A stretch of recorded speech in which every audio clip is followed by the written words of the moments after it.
Bismillahirrahmanirrahim. Assalamualaikum warahmatullahi wabarakatuh. Bertemu lagi dengan channel Biru Langit 01.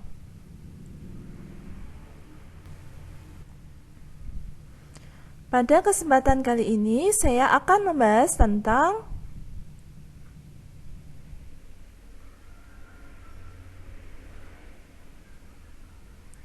penyajian data. Ini merupakan part yang kelima, lanjutan dari part pertama sampai ke-4 yang videonya saya sudah upload. Sebelum saya melanjutkan membahas materinya, jangan lupa untuk di-subscribe, di-like, di-share, dan dinyalakan loncengnya supaya adik-adik tidak ketinggalan video terbaru dari channel ini.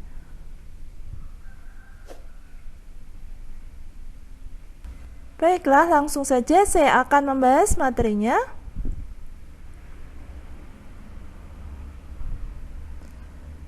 Pertama, saya akan menjelaskan tentang penyajian data dalam bentuk diagram garis. Diagram garis adalah diagram berupa garis yang menghubungkan titik-titik yang menunjukkan frekuensi suatu data. Langkah-langkah membuat diagram garis. Yang pertama, membuat garis horizontal atau mendatar dan garis vertikal atau tegak. Yang kedua, keterangan pada garis horizontal dan garis vertikal. Yang ketiga, membuat titik-titik pasangan antara data pada garis horizontal dan garis vertikal. Yang keempat, hubungkan titik-titik dengan garis.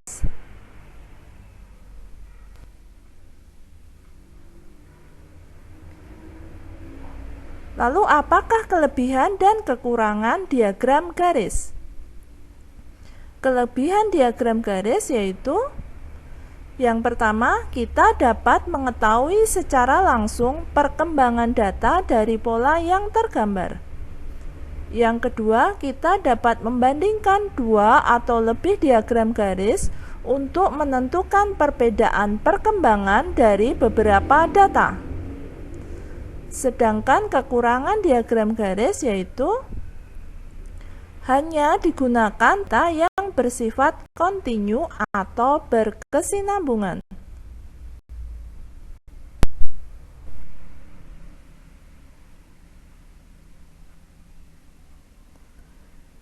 Selanjutnya saya akan berikan contoh soal yang saya ambil dari buku BSE halaman 242 nomor 2. Berikut adalah catatan tinggi badan seorang bayi dari umur 0 tahun hingga 5 tahun. Seperti ini datanya. Pertanyaannya adalah sebagai berikut. Yang A, buatlah diagram garisnya. Yang B, pada umur berapa tahun tinggi badannya mengalami kenaikan paling tinggi. Yang C, berapa tinggi atau panjang bayi saat lahir? Mari kita jawab. Yang A, kita akan membuat diagram garisnya. Diagram garis ini saya beri judul data tinggi badan bayi dari umur 0 tahun sampai 5 tahun. Seperti ini diagram garisnya. Pada umur 0 tahun tinggi badannya 50 cm. Pada umur 1 tahun tinggi badannya 75 cm. Pada umur 2 tahun tinggi badannya 85 cm. Pada umur 3 tahun tinggi badannya 90 cm. Pada umur 4 tahun tinggi badannya 110 cm dan pada umur 5 tahun tinggi badannya 115 cm. Masing-masing titik tersebut kita hubungkan dengan garis sehingga jadinya seperti itu. Untuk jawaban dari pertanyaan yang B, pada umur berapa tahun tinggi badannya mengalami kenaikan paling tinggi? Kita lihat dari diagram garisnya yang selisihnya paling besar yaitu pada umur 0 tahun ke 1 tahun. Kita hitung itu 75 dikurangi 50 itu sama dengan 25 cm. Jadi yang paling tinggi kenaikannya yaitu pada umur 0 tahun ke 1 tahun. Sedangkan jawaban dari pertanyaan yang C, berapa tinggi atau panjang bayi saat lahir? Kita bisa lihat dari diagram garisnya bahwa panjang bayi saat lahir sama dengan 50 cm.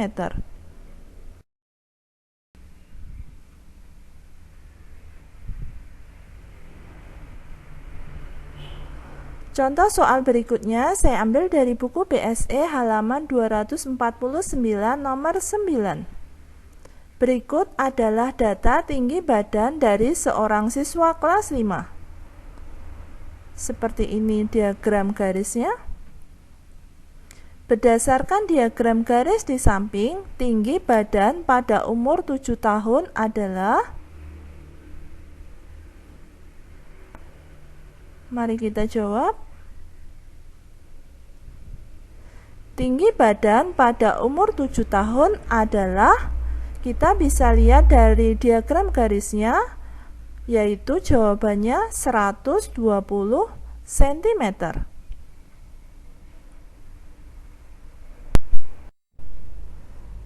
Demikian pembahasan dari saya. Semoga bermanfaat. Oh ya, seperti biasa di akhir video saya akan bagikan satu kutipan ayat suci Al-Quran sebagai bentuk dakwah saya sebagai seorang muslim. Buat teman-teman dan adik-adik yang menyukai channel ini, silahkan di subscribe, di like, di share supaya video ini bisa bermanfaat ke lebih banyak orang. Kalau ada pertanyaan tentang video ini ada yang belum jelas, silahkan pertanyaannya dituliskan di kolom komentar. Sekian dari saya. Wassalamualaikum warahmatullahi wabarakatuh.